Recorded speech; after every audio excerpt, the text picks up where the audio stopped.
So why do you think places are haunted? Maybe we should do a video about that.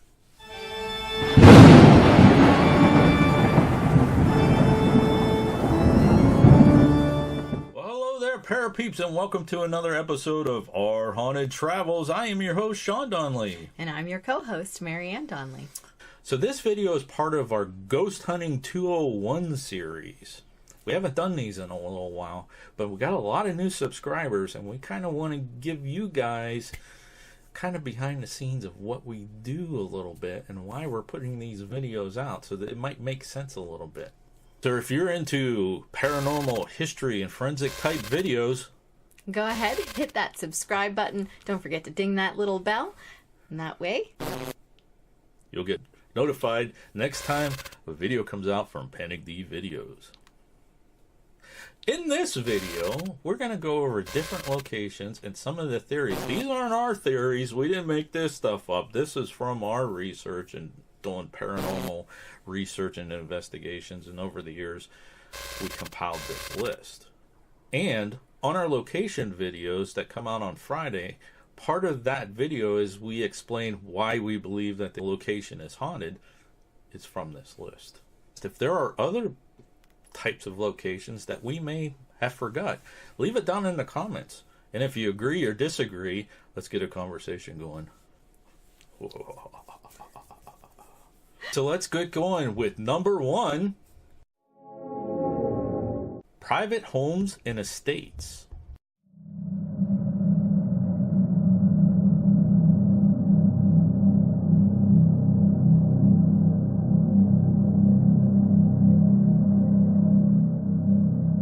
So private homes or estates, not just old ones, but really any home or house, could be haunted because of what actually happened in those locations. Yeah, it doesn't have to be in that house exactly. It just has to be on the property. That's right. It could be any type of traumatic or event that creates high emotions that could create a haunting on the location. Mm-hmm.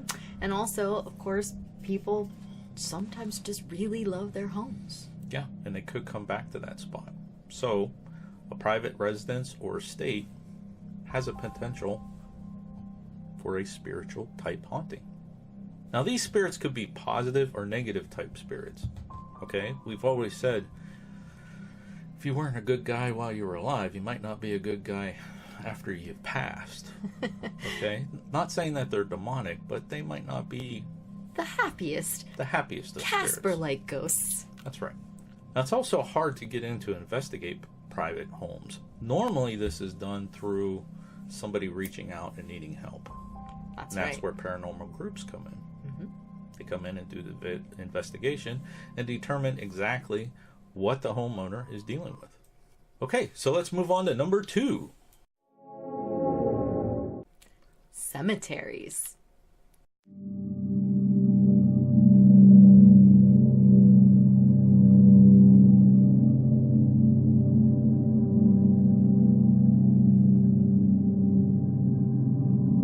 Cemeteries. Why would a cemetery be haunted? Well, sometimes it just so happens that people are not so nice and they go in and they desecrate graves. That's right. They break into them, they steal from them. They bust tombstones. Animals get in there, start digging things up. Taking them as treats. Unmarked graves. That's a big thing too. Any type of disturbing the grave, in theory, could cause a haunting. That's right. And this could also be caused by natural disasters. We had this happen in our area back in the late 80s when tornadoes went through. It hit a cemetery not too far from our house here, and it was a mess. But those graves were disturbed. So yeah, and a lot of flooding that'll happen too in different areas where there's high amounts of flooding.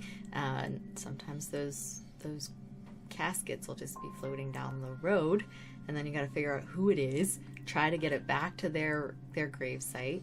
That could potentially cause some unrest. Right. Another big thing too with cemeteries is not having a proper interment. Based on the religion of that person, whether a proper ceremony has taken place. This happens a lot when graves are moved. Mm-hmm. We see that a lot in reports and stuff. Yeah, and some religions was every piece of their body put there. Yeah. So that's why some cemeteries could be haunted. Mm-hmm. Number 3. Theaters.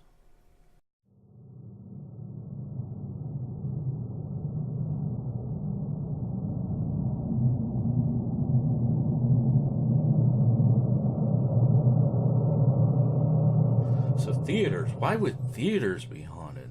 Well, the theory behind that is there's so much emotion, the whole range of emotions take place within the walls of theaters. You know, from sadness to happiness, the whole gamut takes place. And there's also that those that work at theaters love the place so much and spent so much time there, the theory of free will comes into play too. So once you pass on, do you get to come back? And maybe they spent a lot of time at the theater that they loved. You know, there is that old saying, every good theater has a ghost. That's true. Number 4, churches.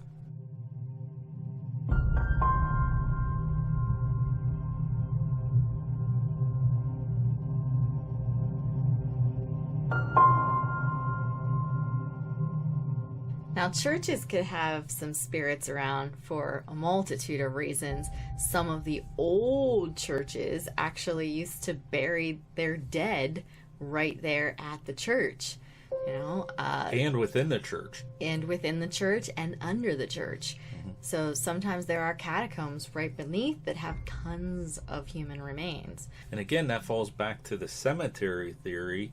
Were those grave locations disturbed by something, which could cause a haunting? And sometimes moving those graves to the new graveyard has happened as well. So did all of their remains go with them? And also, way back in history, they would build churches in places that they believed there was evil in hopes of warding off evil. But those could have been existing haunted locations, and they thought it was an evil presence and built the church on that location. So that's one of the theories as to why churches could be haunted. Number 5. Schools and colleges.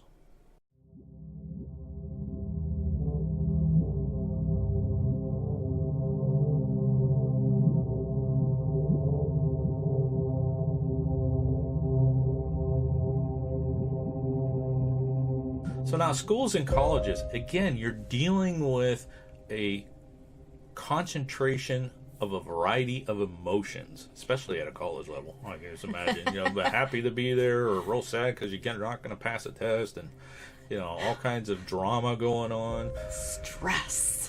Yeah, and the younger you get, high school, junior high, all the way down, the drama climbs and climbs and climbs and climbs. So you have all that emotion that spirits can feed off of, that energy. Yes, and there are some of those how would we say it, the Darwin Award winners who don't make it through their college experiences, and maybe just haven't figured that out yet. True. I don't know what you're talking about, but it sounds good. Well, a lot of college dorms and things tend to have the hauntings on campus, and they can be, you know, people who partied a little too hardy and did not quite make it to the next day. Oh, I see what you're saying. So a lot of college dorms are the ones... A traumatic event that took place. Gotcha. You could say that. It might not have been traumatic for them. They may have been having a lot of fun, but it ended traumatically. I see what you're saying. Yes, that could lead to a potential haunting.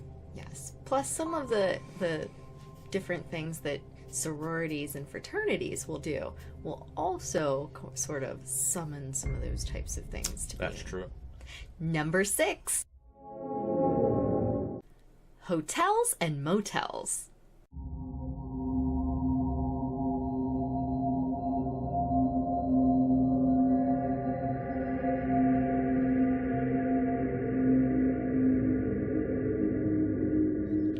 just so many people who move through those doors of the hotels and motels throughout the year.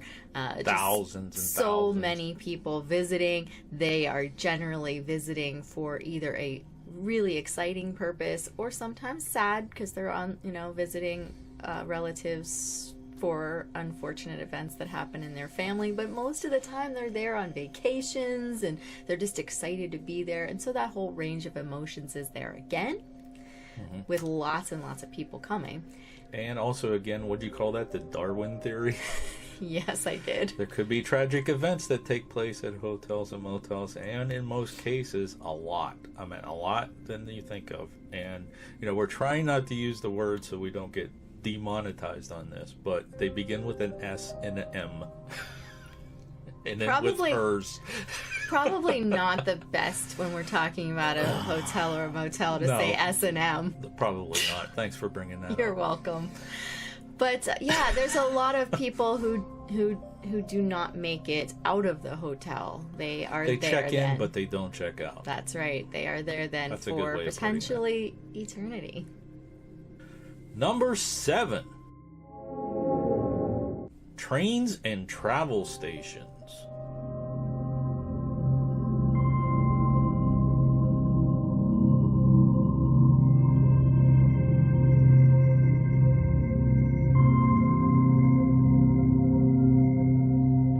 Again, another building that has a large thousands and thousands of people traveling through there. All those different emotions, the highs and the lows. Again, a potential for spiritual energy. Residual type hauntings, intelligent type hauntings. Yes, and of course you've got those train conductors that conduct the train there every day after day after day. And so those would be those residual type haunts as well. That's right. Number 8. Battlefields, crime scenes, and other accident sites.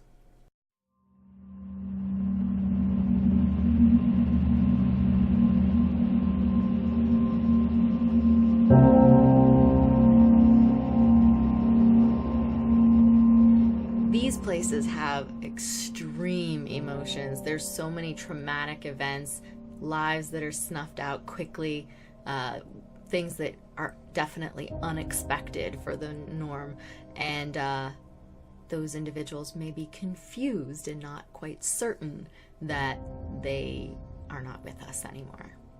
That's correct. So, continuing on with their normal everyday experiences. Yeah, a traumatic loss of quickly loss of life definitely could cause an intelligent type haunting, but a lot of residual hauntings tend to happen at these locations too. A prime example, Ford's Theater. Prime example. Enough said about that. Number 9. Abandoned factories and industrial areas.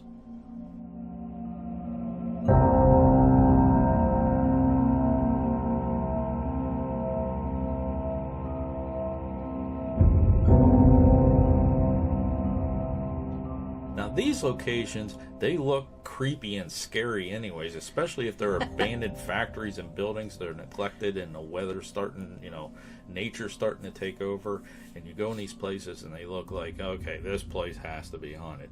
Not always the case, okay? Just because it looks haunted doesn't mean it's haunted. However, if you do a little research and find out if something could have happened there, kind of along with the accidents and crime scenes and things like that, it's possible that these locations could be haunted based on that theory. Right. And of course, there's a lot of people who go to the same place every single day. So they go to work every single day. When they're no longer with us, they think they should be going to work every single day. Now, I personally say no, because if I had a chance not to go to work, I wouldn't be. But, You never know. There are some people who might. That's right. Number 10. Hospitals, nursing homes, and asylums. Ooh.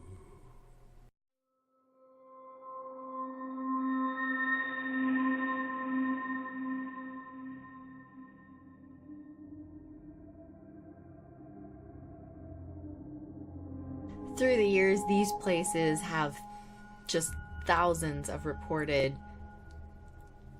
should I say the word? Deaths. You could say death. Okay. I think you could say death. Okay. If not, we'll be demonetized. It happens. But most of these places, they're places where people go when they're injured or on the last moments of their life, and they're there literally to have any care that they can have to make their last moments peaceful and restful.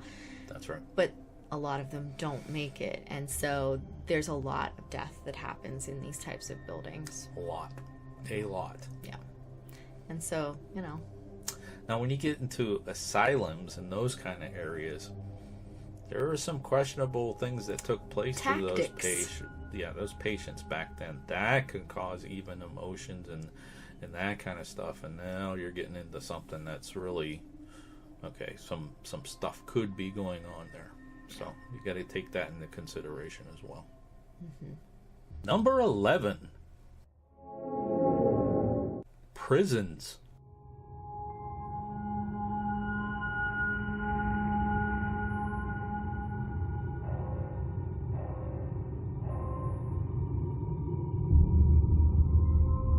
You know, if somebody is incarcerated for committing a crime, doesn't necessarily mean that they're going to stop committing crimes. Unfortunately, that's true. There is a lot of prison crime. That's right.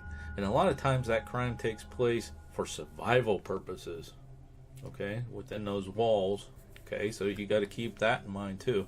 And this is jails as well. Prisons and jails. Okay.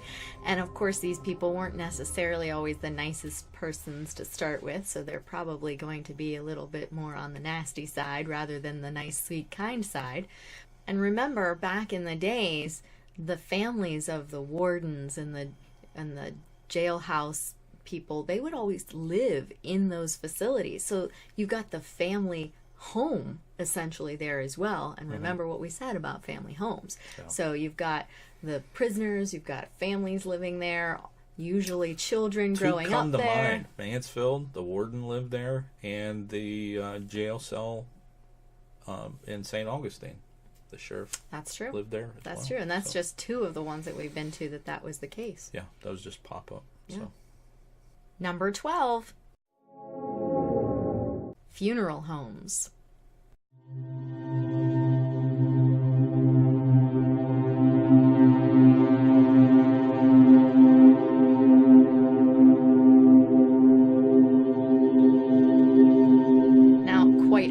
People are like, why would anybody go back to a funeral home and haunt the funeral home?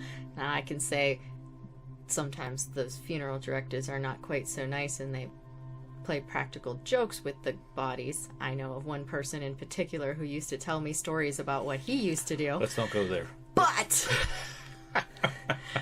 But on the other hand, these weren't always funeral homes. That's Sometimes right. They were built on other locations. The ground is what's the thing that's causing the hauntings. And of course there's the family homes that would become a funeral home, and a lot of times they did start that way because of the old tradition of having the bodies of the family members in the house for their wakes. That's correct. So a lot of the early funeral homes were actually homes that were converted into specialty buildings. Larger Victorian homes, which back during the Victorian area, if you guys know your paranormal history, spiritualism, they used to conduct the seances and that kind of stuff in those homes. Now they're funeral homes. So it's not the act of a funeral home per se, it's what happened before that could be causing the potential hauntings. Now, on top of it, you conduct, while we call them calling hours or wakes, now, okay, so people are coming in, you have those emotions, actual funeral services, those emotions, you're bringing that on top. Of course, a funeral home could be haunted, not from what they're doing now, but potentially things that happened in the past. Right, and then energy coming in there now helps fuel the activity. Mm-hmm. Bet you didn't think about that one. Okay, so those are our 12 different locations. I don't know what the word to use, though, but types of locations. And when we look at our research on different locations, we categorize why the place could actually be haunted, and that kind of steers our research looking for potential reasons behind the hauntings. Right. And then you take the ground that these places are built upon and what rivers and streams are kind of coming by at that point near the homes or the buildings of whatever kind. I'm going to stop you there because we might do more videos like this later. All right. Hey, folks, till next time. Thanks for watching. And happy hunting. Let us know if you like this video by hitting that thumbs up. Also, if you'd like to see more videos from us in the future, support our channel by hitting that subscribe button and dinging that bell so you get notified the next time there's a video from Panic D Videos. Thanks for watching. Happy hunting.